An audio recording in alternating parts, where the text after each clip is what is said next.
Can you tell us about the origin of 2020? Yes, I've managed to piece it together and look again at the premiere and everything.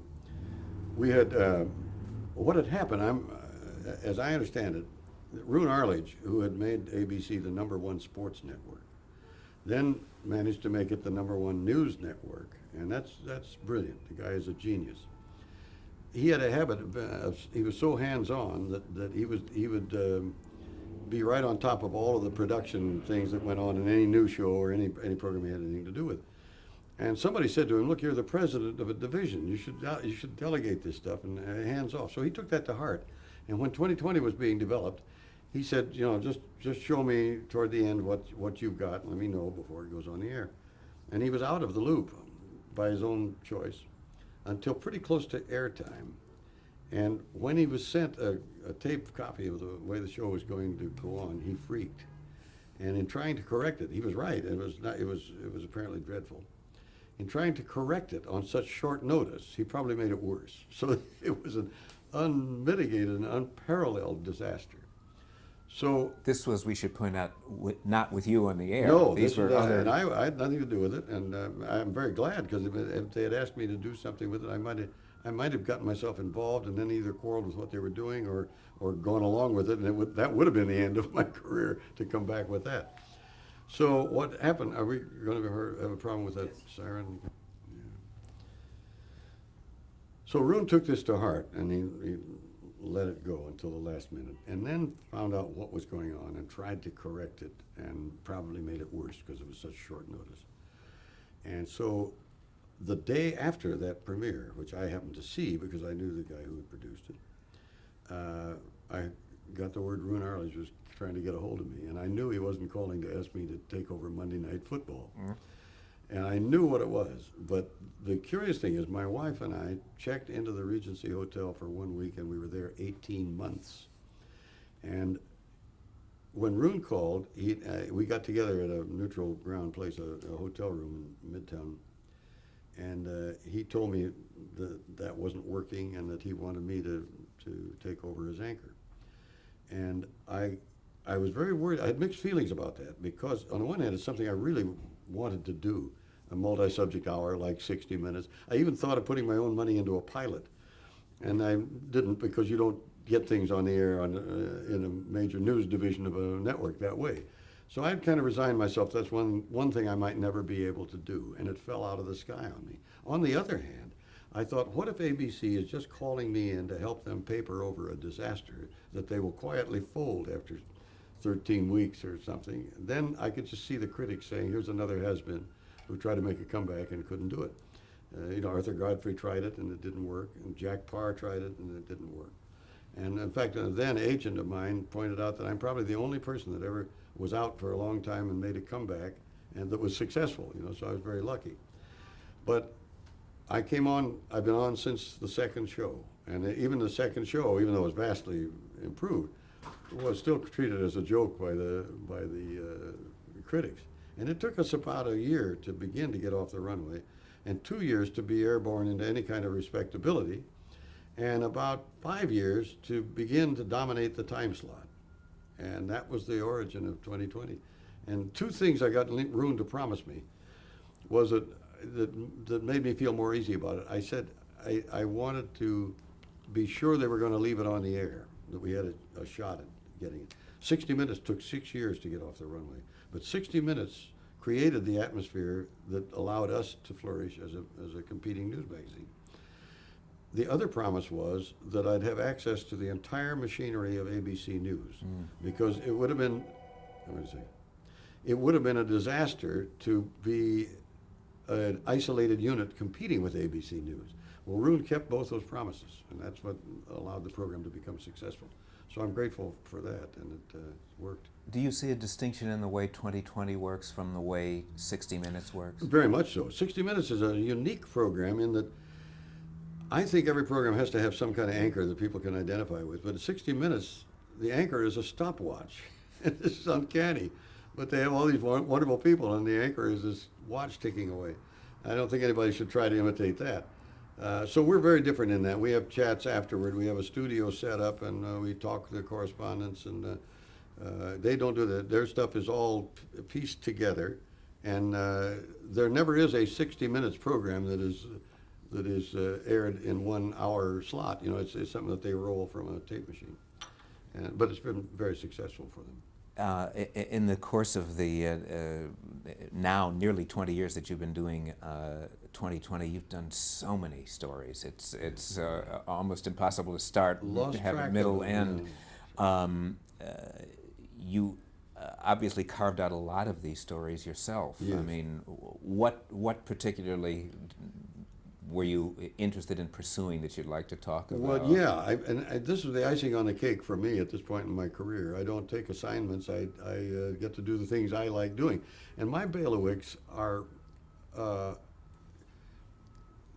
if I can do things on medicine, science, children, adventure, aging, those are the things I like to do. And we've got very good people for doing it. And very rarely do I go make excursions into other areas where I have people that I think do it better than I do. Tom Gerald does superb investigative stuff. Bob Brown does some of the most poetic stuff that I've ever seen on television. And we have two consumer people that handle that very well. Stossel with his marvelous libertarian approach to things, and Arnold Diaz and Lynn Scher. And Barbara, hands down the best interviewer there is in the business, I think, whose area is the high visibility people, you know, the movers and shakers, so everybody has their own niche, and it seems to work because we've been on top for a while. For a while, Geraldo Rivera was very prominent in that Yes. show, and he's got an interesting career you could spend hours talking about, but it was at that point that he last had a sort of respectability that he hasn't had since. I'm curious to know what you thought of his work then. And Well, you know, the funny thing is, he's an attorney and he's a good newsman, and I think he has a thirst for respectability. When he left us and went into the other thing, he headed for Moneyland when he did the talk show, and I don't blame him for that. And he's done much better than he did under 2020 financially. But now he's back on CNBC with a type of program that he always kind of really liked doing. And he did that kind of thing for us and was under the influence in the matrix of 2020. He was doing, as you said, a better type of work than the thing he came to produce later. I know there were people who felt that the program had outgrown him, but he and I worked some things together when that we did some adventure stuff together, because he took up diving and he became a good diver, and we did some things on off Catalina Island with horn sharks, and that's part of the adventure type of thing that I like. but he left the show in under a cloud, and there was a problem, wasn't? Can you? There were really several problems, and I don't know whether I'm fit to comment on all of them, but. At the time that we did an expose that never got on the air of Marilyn Monroe's death, that involved the affairs that both Kennedy brothers had with Marilyn Monroe, and there was a feeling that there was enough friendship among executives of the company that there was a desire to squash it for that reason, and I don't know if that's true, but Geraldo publicly said it was true, and. I got irate only because Roon was quoted as saying that it was a sleazy bit of journalism. It later went on in England, and there was no point in our doing it afterward, because it's now pretty well known that there was some sanitizing of Marilyn's apartment, you know, after she died. And one theory is that some people representing the Kennedys did that so that a diary wouldn't surface and that kind of thing. It was a sensational and sordid story, but it wasn't sleazy journalism. And I had wanted to keep my mouth shut about it until that happened, and then I talked to the New York Times and told them I don't work with sleazy journalists, and it was not sleazy journalism. And later Roon said to me, well, he said, I didn't really use the word sleazy. So I give him the benefit of the doubt, maybe he didn't. But Geraldo got into the act and accused Roon of being, that it was cronyism, that on account of his friendship with Ethel Kennedy, that's why he quashed it and everything. That didn't help relations any, really. And at the time there were some other troubles that I'm sure Roon felt justified in asking Geraldo to leave. In 1985, I saw that the Guinness World Book of Records announced that you had achieved the all-time record for most hours on television, Isn't that funny? Yeah. and that, of course, is 12 years ago as Apparently we speak. by a margin, yes. Well, at that time, I had, due to the multiple things and the 5-day a week and the length of programs, like the Par Show was an hour and 3/4, the Today Show was 2 hours a day, you know, at a time that other people were doing maybe 1 hour a week, which it did. I passed 10,000 hours. At the time, Guinness said that Johnny Carson was second, with 7,800 and some hours. So I don't think anybody will catch up with me right away. Is anyone still counting? I don't know. I should go back and count. I've accumulated a little more since then, but not at the rate I was doing. More than a little more, and in light of the fickleness of the American public, and in every way, with movie stars, with musicians, and certainly with television performers, it's particularly remarkable to have a career of this length and this success. It is. It's lucky in a way, but I attribute it also. People think I'm joking about this. I think your immunity to exposure and your ability to be on an awful lot without burnout is inversely proportionate to the amount of talent you deploy. And I'll give you an example. If Frank Sinatra at his height had gone on the air regularly once a month, he would have been burned out in less than 2 years, you know. There's a massive talent. At the other end of the scale, you have me. I can be on 10,000 hours and nobody gets sick of me because I'm not exploiting a talent. You know, I'm just a human being trying to represent other human beings on this side of the tube. And I think they tolerate a lot of that.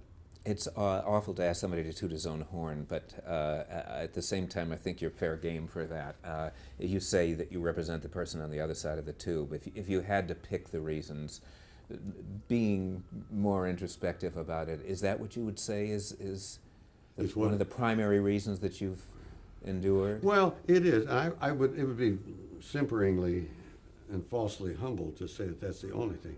I think that if you, obviously a really abrasive personality or somebody that doesn't have any resonance or any rapport with an audience isn't going to make it. And I hope that I hope I get across something of the type of personality that isn't going to rub people the wrong way, you know, to the extent that they'd want to tune away. Mm-hmm.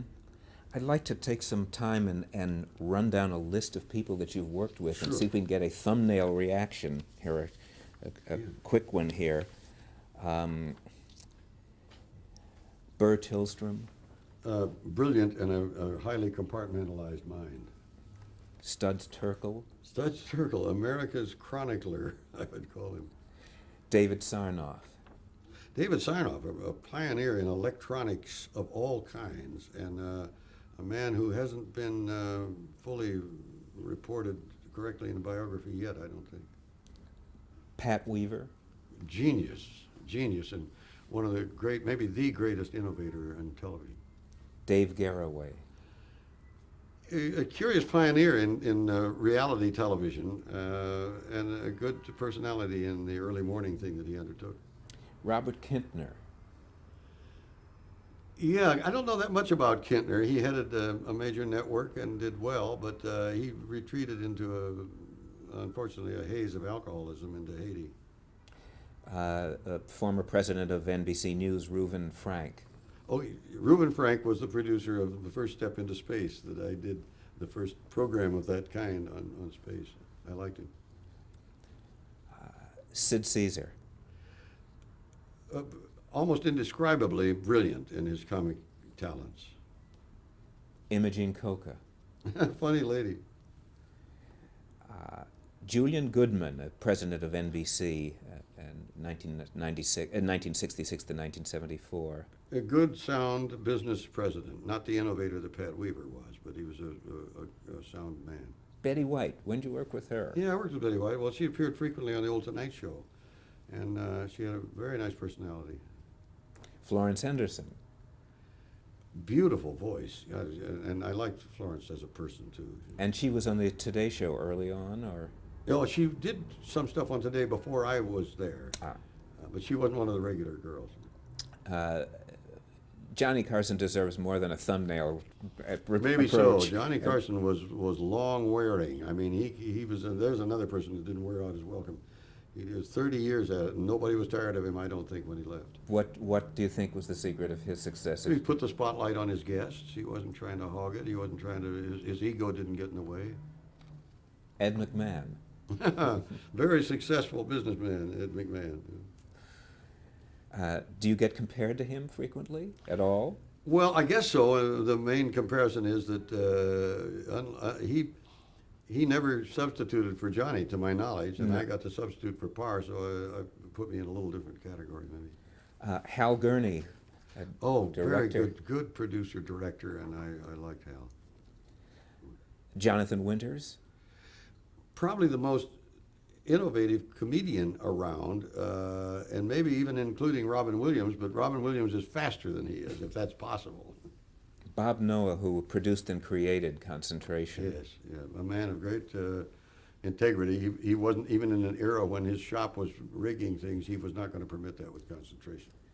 Jack Barry and Dan Enright, who were the producers overall of Concentration. In a way, they were tragic characters, I think, to fall into the pit of thinking that they could deal with the public that way on a program like 21 and get away with it. That, I can only say tragic.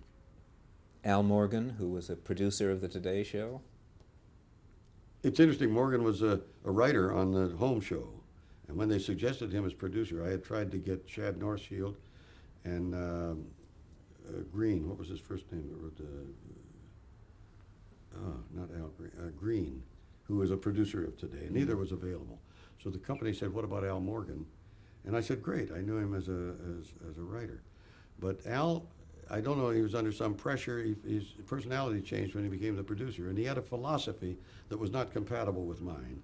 He felt that that anyone performing on the air was, in effect, attached to strings that the producer pulled, and I said, I can't work that way. I don't.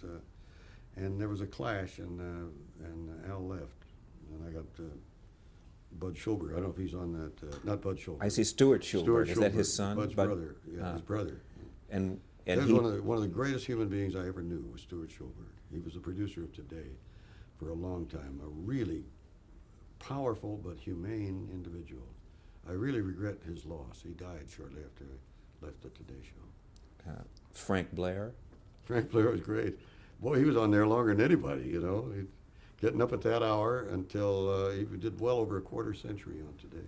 Jack Lascooley. How did you and he cross paths? Yeah, well, Jack came back to the show after John Chancellor left, and I came in. He was on briefly. And Jack had a different way of working, too, because he had an air personality and a real personality. And that was a little hard to, I'll give you an example. One time, right before we went to a commercial break, he sounded a little hollow, and I was saying, and we were live, bear in mind. I said, "Have you got a cold?" And he said, no. And then we went on, the commercial came in, and Jack said, don't ever do that. And I said, "What?" He said, "Well, if you're going to say something like that, let me know what you're going to say." I said, "Jack, I don't know what I'm going to say till my mouth is open." You know, and so the idea of ad-libbing and being yourself was not comfortable to him, and that was strange for me. Tom Sarnoff. Never knew Tom Sarnoff. I knew Bobby Sarnoff, but I didn't know Tom. I know he was a broadcast executive, but I really don't know anything about him.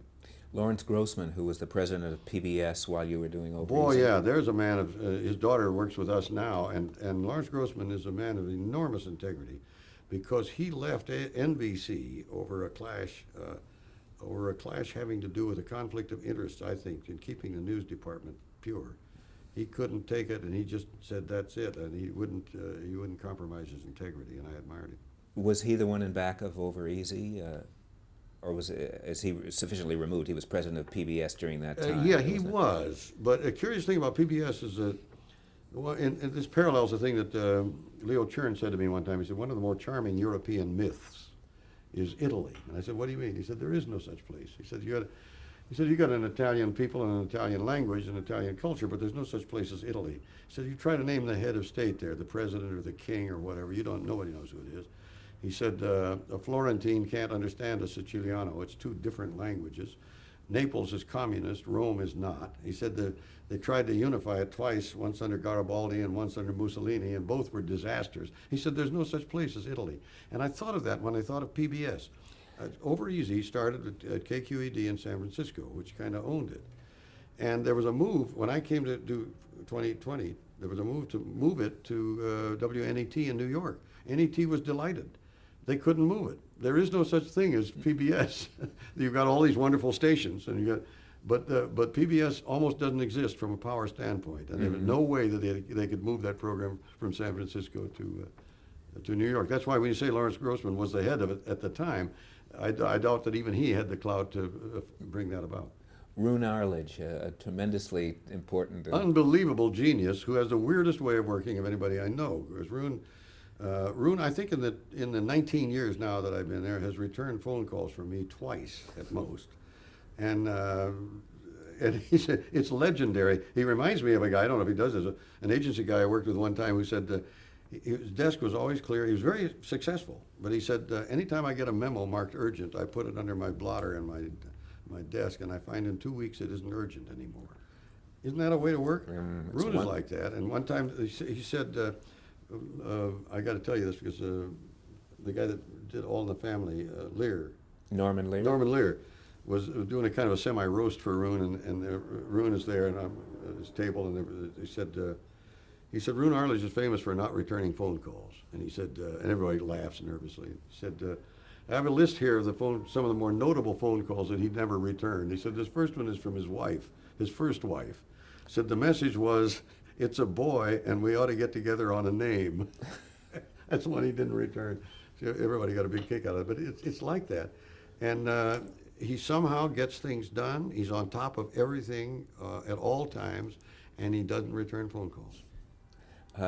Av Weston, who was the executive producer for 2020. Yeah, Av was a tremendous newsman, a man of great integrity, and he got us on the rails the first time. When we started, it was under the old producer, and then there was a succession of producers, and it kind of fell on me, and I'm not a producer. I didn't think I had the talent, nor was I being paid to produce the program. And I was very relieved when Av Weston came in and put us on the rails. And we went a big notch up. And then when Av left and Victor Neufeld came in, we went another notch up. So we've been very lucky on What this. was Mr. Weston's particular strengths? He knew a news story, and he knew how to keep things in budget and get results really well. And that's a curious knack. But I know one producer came to him one time shortly after he took over. He said, well, I'm off. And Av said, what do you mean you're off? He said, I'm off to the West Coast. And that's it'll be on company money, you know. Av said, why? He said, I'll just scout some stories. And Av said, no, you're not. So we're not gonna, he said, we're going to discuss stories, and then if there's one I want to send you on, I'll send you on. So Av really took charge and did a very good job and got us on the rails. How does Victor Neufeld differ in his way of... In a way, Victor's more tractable, but Victor has an uncanny sense for what the public is going to give its attention to, and still keep quality in the show. I think Victor is marvelous. He's done a job for the program that it's been a little more popular and oriented than strict purist news oriented than it was under Av. But survival almost demands that in this terrible age of competition. How about Fred Pierce? Didn't know him well, but he was the president of ABC under Goldenson before the Cap Cities guys came in. Mm-hmm. Tom Gerald? Yeah, Tom Gerald is terrific. Tom Gerald is anchor material and an excellent correspondent. In fact, he substituted for me the first year that I went on vacation. And that's academic now, because when either Barbara or I go on vacation, the other one does the show alone, so it's not, we don't have substitutes. Stone Phillips? Stone's very good, and I was glad to see him get his own show, which is doing superbly on NBC. A bright, very good-looking guy. How about your wife, Ruth Downs? Ruth Downs? And the way in which she's influenced your career. Oh, yeah, it's a cliche thing to say, and it might even sound insincere, but it is literally true. I would not be where I am now without her. And not just the little things like overriding my color blindness and helping me with other matters of taste, but her advice is good. I'll give you an example. when they first wanted to, first thing Roone Arledge said to me was, when I took over 2020, he said, the dual anchoring isn't working. You remember those two guys are on?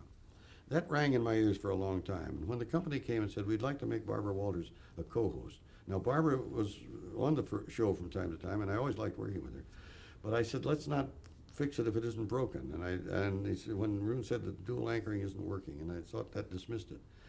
They pressed it, and I resisted it. And finally, I said, I've later said to Barbara, I'm glad to have been wrong, because I was worried it might not work, you know, but it worked very well. But my wife at one point said, oh, why don't you have Barbara join you? It's an age of co-hosting. And I think without that influence, I might have gone a little too far in resisting it. And so she's been that kind of a guide all through all kinds of facets of my career. Mm-hmm. Shall we call it quits? Do you have more time? Do you want to? I thought you were out. Any more? Sure. Sylvia Chase, another reporter and correspondent. Yeah, Sylvia's wonderful. Yeah, I've done things with. I'm trying to think of things that I did with Sylvia. That yeah, I like her. She does really good work. Jules Power. Yeah, Jules Power is the guy that got me interested in the. Because when he produced and I did this primetime special on human lifespan, and that got me interested in gerontology and geriatrics. And he's still a good friend. You've done so many independent projects, and you seem to continue to do them even while you're on air. And now you're doing 2 nights of 2020. Yeah, right. Is it too soon to tell what the strain is of doing 2 nights? No, I don't think so. My hope is it'll shake down and be a little easier than it is now. The studio work is not that onerous, but the field work will be considerably more. And I did, just this week was an example, I hope not typical. I had a speech in Hartford. I had to leave there and go to Detroit, and then to Bay City and Saginaw and Lansing, and got back late last night on one shoot for 2020. Now, if I've been doing like every 4.5 shows, I do one for the Friday night show. And I want to do about that many for the Thursday night show. You can imagine I'm going to be on the road a lot. So we'll see what happens. Let me run down some more names. Sure. Bobby Clayton. Oh, wonderful guy. I really miss him. He was a great friend, and he was my announcer on Concentration and took it over for some years after I left it. Dick Auerbach, director for Concentration. Very funny man, very funny. He used to break me up right before we went on the air by making imaginary couples' names, like Tuesday Weld and Bernard Baruch. He'd say that right before I got on the air. And one day he came in and really cracked me up because he gave a true one that was funnier than any of the ones he made up. You know what it was? Ernest Borgnine and Ethel Merman. They actually got married. And I was so cracked up I could hardly start the show. Dick Linkrum. Dick Linkrum was a producer of Home and did a very good job bringing that up. Buddy Hackett, a regular guest on Tonight. Funny man, yeah. Buddy Hackett is he was guest frequently and intrinsically funny man. Do you see Jack Parr these days? Yeah, I've seen him twice in the last year or so, but there was long years that I didn't. I talked to him on the phone once for some reason, and exchanged correspondence when I wanted a tape of something that I knew he had, and he's very friendly. Mm-hmm. We just don't see each other very much socially. It may be that we don't both have a social time. Talking about television more generally, what do you think represents the best of television these days? Well, television is a medium that can convey entertainment, but that's not what it's all about. What it's about is a window on the world. And when it shows a man setting foot on the moon, or any special event or sporting event, or news is what it's about, I think, more than entertainment. And yet that's not the attitude of the industry. I think in terms of it as an entertainment medium. With so much changing in television technologically, computerization coming in and the PCs going to take over some of the role, can you speculate at all as to what television is going to be in 15, 20 years? I can speculate. I think there's a massive change coming in the cybernetic end of things where people are going to leapfrog even the cable stuff and are going to be on, Bloomberg radio and television is a harbinger of that. People will get screens with all kinds of things going on all at once. That's what the young people are turning to. Are we out of the thing?